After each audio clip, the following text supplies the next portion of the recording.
Oi, turma. José Carlos de Luca, Alguém Me Tocou, no capítulo de hoje, Limpeza Interior.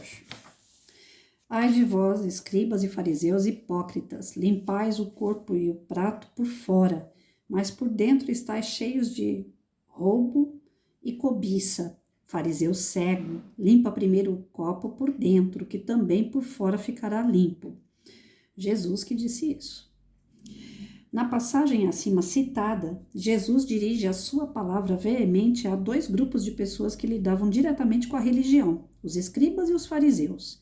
Os escribas eram os professores da lei de Moisés, interpretando-a para o povo, portanto profundos conhecedores dos princípios religiosos. Já os fariseus eram rigorosos observadores das práticas exteriores dos cultos e das cerimônias religiosas, porém escondiam costumes dissolutos, eram orgulhosos e dominadores.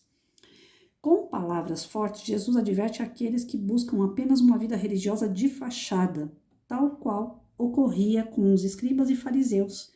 A vida religiosa autêntica é aquela que vivemos no íntimo de nosso coração, e não o conjunto de atos exteriores que praticamos no templo religioso e que não pode refletir o que verdadeiramente se passa dentro de nós. Yogananda, líder espiritual do Oriente, afirmou: o Senhor não pode ser subornado pelo tamanho da congregação de uma igreja, nem por sua riqueza ou por sermões bem elaborados. Deus só visita os altares dos corações purificados pelas lágrimas da devoção e iluminados pelas velas do amor.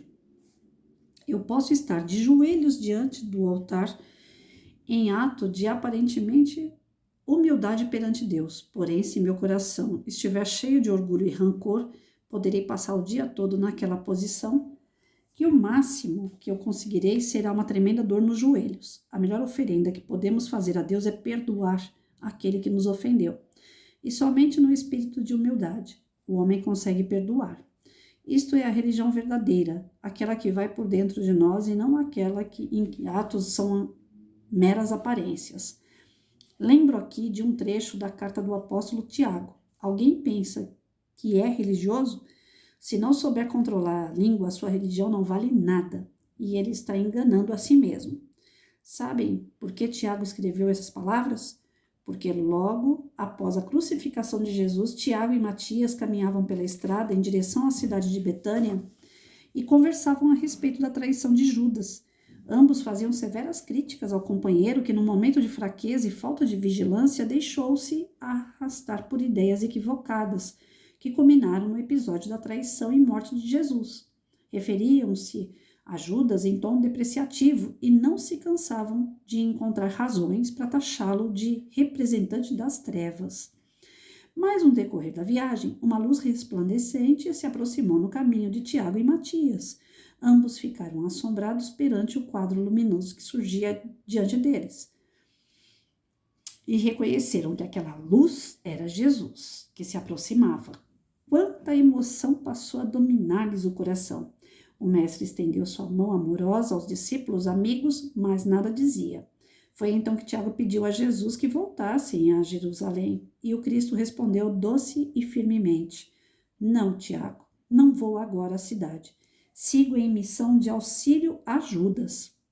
As palavras do Nazareno deixaram Tiago e Matias sem chão, certamente envergonhados diante da situação de se intitularem discípulos de um mestre que perdoa, enquanto eles mesmos ainda severos juízes. Foi a partir deste encontro que Tiago escreveu aquelas palavras a respeito da necessidade de controlarmos a língua, pois, sem isso, a nossa religião não vale nada. Como posso manter a hóstia sagrada na boca se minutos depois encho a mesma boca de palavras malsãs? Como posso perpetuar em mim os benefícios do passe espiritual se logo após recebê-lo me envolvo em comentários negativos sobre pessoas e situações, rebaixando os níveis da minha própria energia? Ainda refletindo com o apóstolo Tiago, aprendemos que, para Deus, o Pai, a religião pura e verdadeira é esta: ajudar os órfãos e as viúvas em suas aflições, e não se manchar com as coisas más deste mundo.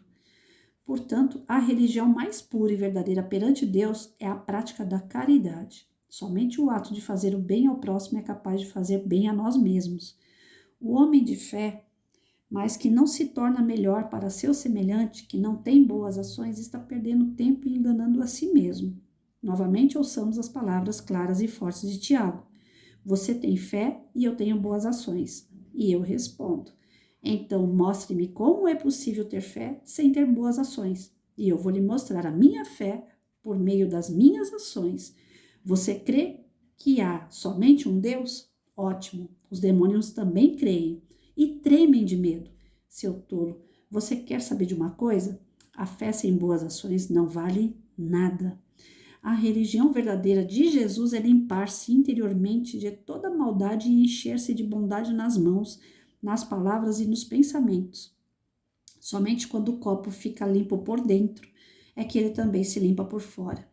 Eis o ensinamento do Mestre, a nos mostrar que somente nos ligamos a Deus por meio desta ou daquela religião, com o coração limpo de maldade e com as mãos cheias de caridade. É assim que Jesus se sente tocado por nós.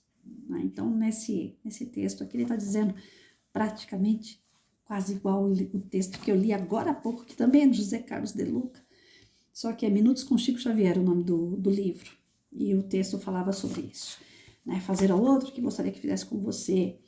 A questão de você ajudar com aquilo que você tem. Não esperar de um governo, não esperar de uma entidade religiosa, uma instituição que faça os milagres acontecerem. A gente, de pouquinho em pouquinho, a gente consegue fazer. E é justamente isso que Deus espera de nós, que nós façamos o nosso melhor. Não é através de uma religião, não é através de um poder político, mas sim através de nós, do nosso coração, com verdadeiro amor e movimento. Aí vem uma oraçãozinha aqui, bora lá. Mestre Jesus, olho para minha vida religiosa e constato que, na maioria das vezes, estou vivendo mais de aparência do que de qualquer outra coisa. Descubro que, dentro do templo da minha fé, sou uma pessoa que lhe tem respeito e devoção, mas reconheço que, quando saio do templo, não sou mais a mesma pessoa. Você me ensina a amar. E meu coração anda tão fechado em meus próprios interesses, você me ensina a perdoar. E eu ainda me vingo das pessoas. Você me ensina a promover a paz. E eu teimo ainda em guerrear com as pessoas que me contrariam. Você me fala da humildade, e eu tantas vezes sou tão orgulhoso. Ajude-me, mestre amigo, a não ser mais hipócrita, a não lhe procurar apenas quando um problema me atordoa, e depois esquecê-lo, até a próxima dificuldade. Ensine-me a viver as suas lições, seus caminhos de paz e felicidade que eu devo percorrer em minha vida, e não apenas recomendar aos outros. Assim seja. Então é isso. Vamos mudar nosso comportamento. Não adianta só falar e não fazer. A religião pode ser qualquer uma. Ela não é provinda de Jesus. A religião não. Ela é provinda do homem, né? A religião de Jesus é o amor. Vamos exercer ele. De alguma forma a gente consegue. Força aí, turma.